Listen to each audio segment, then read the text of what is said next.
नमस्कार। अक्सर आप इन दिनों वैश्विक आर्थिक मंदी से जुड़े खबरें पढ़ते रहते होंगे, आर्टिकल्स पढ़ते होंगे और उस आर्थिक मंदी का असर भारत पर भी होगा देर सवेर। इस तरह के आर्टिकल्स भी आप सोशल मीडिया पर, न्यूज़पेपर्स में अक्सर लिखते पढ़ते रहे होंगे। लेकिन वास्तव में वैश्विक आर्थिक मंदी की आशंका के बीच भारत कहां खड़ा है, इसको लेकर क्या सही डेटा है, उसको लेकर हाल ही में एक बड़ी दिलचस्प और सुखद रिपोर्ट सामने आई है और वो रिपोर्ट एक अमेरिकन फर्म ने जारी की है। रिपोर्ट यह है कि जिस तरीके से वैश्विक आर्थिक मंदी के दौर से पूरी दुनिया गुजर रही है, उसके बावजूद भारत अगले आने वाले 5 सालों में दुनिया की तीसरी सबसे बड़ी सुपर पावर इकोनॉमी बन जाएगा। यह रिपोर्ट किसी छोटे मोटे फर्म ने नहीं, बल्कि एक जानी मानी अमेरिकन फर्म मॉर्गन स्टैनली ने जारी की है, जो कि मैनहट्टन, न्यूयॉर्क में उसका हेडक्वार्टर है और दुनिया भर के इन्वेस्टमेंट और फाइनेंस सर्विस से जुड़ी यह कंपनी उनके डेटा पर रिलाई करती है। मॉर्गन स्टैनली उसने हाल ही में एक रिपोर्ट जारी की है। इस रिपोर्ट के मुताबिक 2027 तक, यानी मात्र 5 साल बाद, भारत जापान और जर्मनी को पीछे छोड़ते हुए तीसरी सबसे बड़ी इकोनॉमी बन जाएगा। अब उससे ऊपर सिर्फ 2 देश बचेंगे, पहला यूएस और दूसरा चाइना। ये किसने कहा है? मॉर्गन स्टैनली की रिपोर्ट में। इस रिपोर्ट में कहा गया है कि भारत फिलहाल फास्टेस्ट ग्रोइंग इकोनॉमी है, जिसकी ग्रोथ रेट, जीडीपी की ग्रोथ रेट जो है वो 5.5% की है, जो कि बेहद रियलिस्टिक है और पिछले कई सालों में ये आंकड़े सही साबित हुए हैं। न सिर्फ ये आंकड़े हैं, बल्कि बड़ी डिटेल में मॉर्गन स्टैनली ने अपनी रिपोर्ट में भारत की ग्रोइंग इकोनॉमी के बारे में एक्सप्लेन किया है। उन्होंने कहा है कि 2031 तक जो इंडिया का जो स्टॉक मार्केट है वो लगभग 2 गुने से भी ज्यादा हो जाएगा। यानी फिलहाल जो इंडिया का स्टॉक मार्केट जो साइज है वो $3.5 ट्रिलियन का है और 2031 तक ये $7.5 ट्रिलियन का स्टॉक मार्केट साइज हो जाएगा। ये अपने आप में बड़ी बात है। इसके अलावा ये रीजन इसके पीछे क्या है, इसको लेकर भी मॉर्गन स्टैनली की रिपोर्ट ने बड़े सलीके से इसको एक्सप्लेन किया है। कुछ पॉइंट्स जो उन्होंने बताए हैं कि क्या वजह है। एक है ग्लोबल ऑफशोरिंग वर्कफोर्स, यानी जो बड़ी बड़ी जायंट कंपनियां हैं, एमएनसीज है, वो दुनिया भर में जहां जहां उनका रोजगार बिजनेस फैला हुआ है, वो भारत में अपने कंपनी को, अपने वर्कफोर्स को शिफ्ट कर रही हैं और उसका नतीजा यह है कि भारत में ना सिर्फ नौकरियों में वृद्धि होगी, बल्कि यहां पर make in India, manufacturing in India जैसे जो स्लोगन्स है गवर्नमेंट ऑफ इंडिया के, वो भी इसमें सधते हुए नजर आ रहे हैं। यानी पूरी दुनिया का मैन्युफैक्चरिंग हब आने वाले दिनों में भारत बनने जा रहा है, जो कि इस वक्त फिलवक्त चाइना है। लेकिन चाइना ने इस टैग को बड़ी बुरी तरह वॉयलेट किया है पिछले 2-3 सालों में, खासतौर पर कोविड के बाद। दूसरी बार सबसे बड़ा कारण मॉर्गन स्टैनली ने कहा है कि डिजिटल इकोनॉमी एक बड़ा कारण है, जिसकी वजह से भारत आने वाले दिनों में सुपर पावर बनेगा।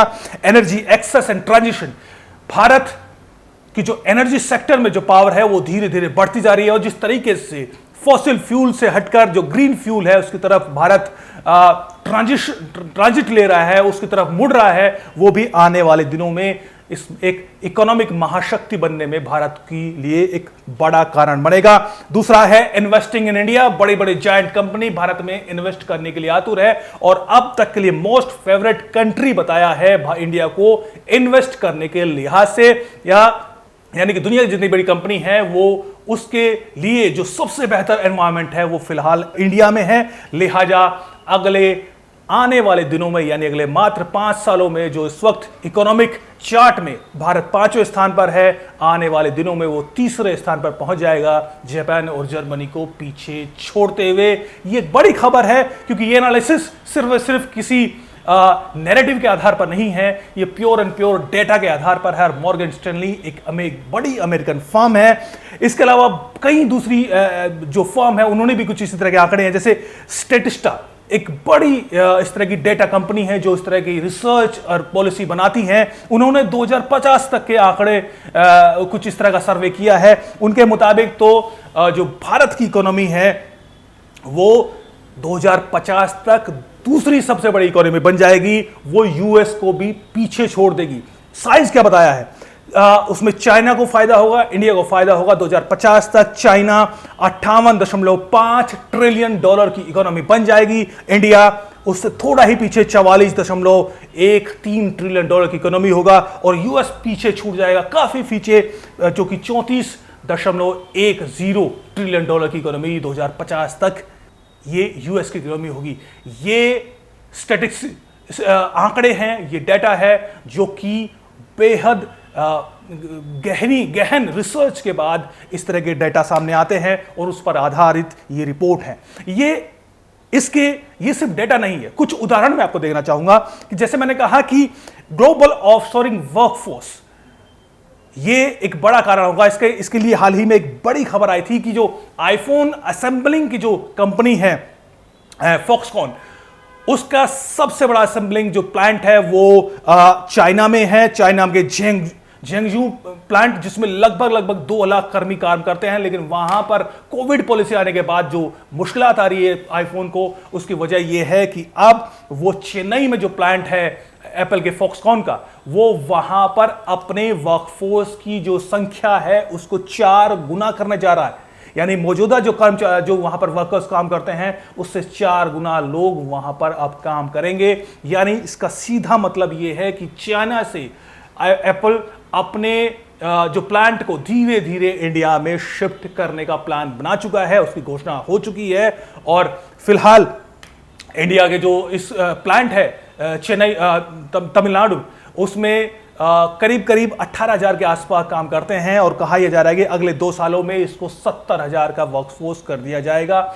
ये उसी पहले जो ग्लोबल ऑफशोरिंग जो वर्कफोर्स है उसी का एक जीता जागता उदाहरण है। और यहां पर अगर हम देखें तो अगर हम मार्केट, दुनिया भर की मार्केट को देखें तो एक बड़ा आंकड़ा सामने समझ में आता है कि इंडिया फास्टेस्ट इकोनॉमी है, इसको 5.5 की ग्रोथ रेट है। अगर इसको पर्सपेक्टिव में आप देखें तो आप जो टॉप इकोनॉमी है 4, फिलहाल 5वें पे है, इससे पहले ऊपर जो टॉप इकोनॉमी है उनकी ग्रोथ रेट क्या है, वो भी बड़ा रियलिस्टिक आंकड़ा आपको सामने समझ में आएगा। यूएस की जो ग्रोथ रेट है वो 1.6 की है, चाइना की 3.2 है, जर्मनी की 1.5 और जापान की 1.7 जीडीपी ग्रोथ रेट है। इसके मुकाबले भारत की जीडीपी ग्रोथ रेट 5.5 से 6 के बीच है। यानी अलग अलग कंपनी, अलग अलग जो संस्थान है, जैसे आईएमएफ है, वो करीब 6% के आसपास बताता है। तो इस तरह के आंकड़े यहां पर साफ तौर पर नजर आते हैं। मैं जो हमने कहा कि 2050 तक भारत यूएस को भी पीछे छोड़ देगा, उसके कुछ उदाहरण आप यहां पर देखेंगे कि जो जायंट कंपनीज है यूएस की, उन्होंने अपने कर्मचारियों को धीरे धीरे उनमें कमी लाने की शुरुआत कर दी है। कोविड के दौरान खासतौर पर जो ऑनलाइन सर्विसेज जायंट कंपनियां थी, उन्होंने कहीं साइज से ज्यादा भर्तियां की, और आज सिचुएशन ये है कि जो जायंट कंपनियां हैं उनको बड़े ले ऑफ करने पड़ रहे हैं, यानी छटनी करनी पड़ रही है। जिसमें एक बड़ा इंटरेस्टिंग डाटा है कि जो फेसबुक, जिसको पहले फेसबुक थी, अब मेटा कंपनी ने 11,000 लोगों को पिछले ही हफ्ते निकाला है, अपने उनकी छटनी की है। गेटिर एक फूड कंपनी है टर्की की, उसने करीब 4,480 लोगों को, Booking.com उसने भी करीब 43 से 4400 लोगों को निकाला है। ट्विटर ने, आपने देखा कि एलन मस्क ने इसको खरीदा है $44 बिलियन में, उससे भी 37,000 लोगों को निकाला गया ही अपने आप में बड़ी खबर है। उसका रीजन सिर्फ एलन मस्क द्वारा जो हायरिंग है, जो उनको खरीदा जाना, सिर्फ वो वजह नहीं है। इसके पीछे वजह यह भी है कि अपने साइज को उसको तरह ओवर एस्टिमेशन जो हुआ था, और इसलिए जो जैक डॉर्सी थे ट्विटर के सीईओ, उसने हाल ही में ट्वीट कर एक माफी माना में लिखा था। उन्होंने लिखा कि I grew the company size too quickly, मैंने अपनी कंपनी का साइज था उसको बड़ी जल्दी बढ़ा दिया, मैं इसके लिए माफी मांगता हूं, ये जैक डॉर्सी ने कहा था। यानी ओवर एस्टिमेट जो किया था जायंट कंपनी के मालिकों ने, वो अब यहां पर बुलबुला साबित हो रहा है और नतीजा ये है कि उनको लोगों को निकालना पड़ रहा है। निकालने वाले कंपनी में अमेजोन भी है, एप्पल भी है। एप्पल ने हायरिंग बंद की है और वो असेसमेंट करेगा आने वाले दिनों में। हो सकता है कि एप्पल को भी छटनी करनी पड़ जाए। गूगल जैसी कंपनियां हैं जिन्होंने अपनी हायरिंग पर रोक लगा दी है। तो ये नतीजा है, एक तरफ भारत में जो वर्कफोर्स है उनमें 4-4 गुना के इजाफे की खबरें हैं, वहीं यूएस में हम देख रहे हैं कि लगातार भारी छटनी की खबर है।